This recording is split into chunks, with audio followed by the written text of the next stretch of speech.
Halo sobat sekalian, selamat datang di channel ini. My Hero Academia Season 7 akhirnya sudah rilis dan tentu saja season ini menjadi season yang sangat amat penting karena bakal menjadi pengantar dari akhir kisah My Hero Academia. So untuk itu akan kita breakdown tiap episode yang ada pada season 7. Tapi sebelum lanjut, subscribe channel ini biar admin makin semangat buat kontennya. Dan mari kita mulai.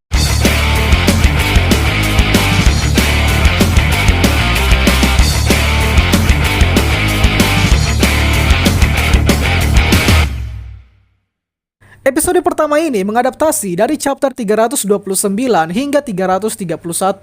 Pertama yang ingin saya highlight adalah episode ini menambah beberapa scene tambahan. Salah satunya adalah scene yang menjelaskan kenapa Star bisa turun ke Jepang untuk menyelesaikan masalah di sana.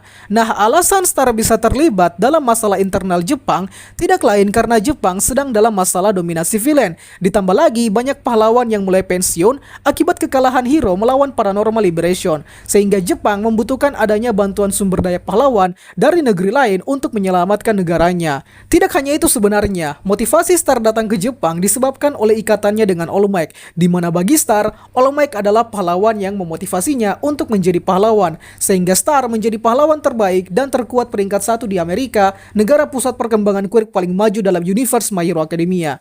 Yang dilakukan Star ini juga sebagai konsekuensi dari All Might yang menyelamatkan Star sewaktu dia kecil. Dengan begitu, Star yang kini jadi pahlawan ingin membayar kebaikan yang sudah dilakukan oleh All Might. Keterlibatan Star di Jepang juga tidak dilakukan sendirian, melainkan ditemani oleh rekan-rekan tentara Angkatan Udara Amerika yang dianggap Star sebagai saudaranya.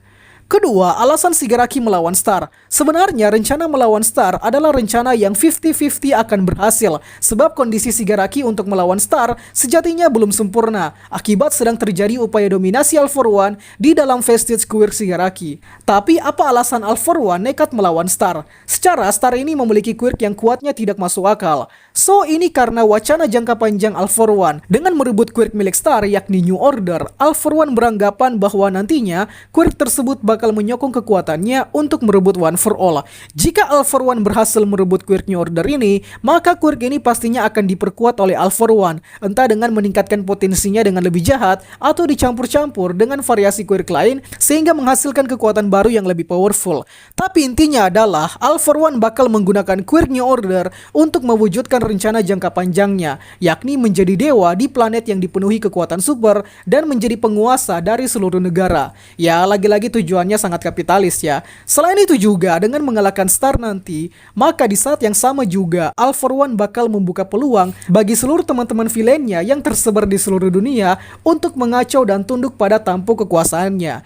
Ini tentu bisa terjadi karena sejatinya quirk New Order yang dimiliki oleh Star adalah quirk yang sangat menakutkan, sampai-sampai villain super kuat di seluruh dunia takut untuk eksis dan hanya beraksi dalam bayang-bayang. Mungkin hanya All For One yang ada di Jepang sajalah yang berani melawan Star. Selebihnya adalah villain-villain yang penakut. Ketiga, penyebab Shigaraki tidak dapat diperintah. Perlu diketahui, inti dari kekuatan New Order adalah menitahkan perintah apapun ke targetnya, sehingga nanti dapat dimanipulasi, entah dibuat keras, rusak, tahan banting, atau bahkan tewas. Tapi bentuk perintah langsung yang dilakukan Star terhadap Shigaraki tidak bakal berhasil. Mengapa demikian? Ini disebabkan karena Shigaraki sendiri yang tidak mengklaim dirinya sebagai Shigaraki. Kalau kalian sudah menonton konten pembahasan quirk New Order, pasti paham apa saja aturan dari New Order sebelum quirknya diaktifkan. Di mana kekuatan ini efektif ketika target menetapkan namanya sendiri atau si target ditetapkan namanya. Nah, masalahnya di sini adalah Shigaraki tidak mengklaim nama tersebut karena sejatinya nama Shigaraki adalah Shimuratenko. Di sisi lain juga, All For One sedang menyatukan kepribadiannya dengan kepribadian Shigaraki. Alhasil tidak jelas nama yang disebutkan oleh Star di sini, apakah Shigaraki ataukah All For One.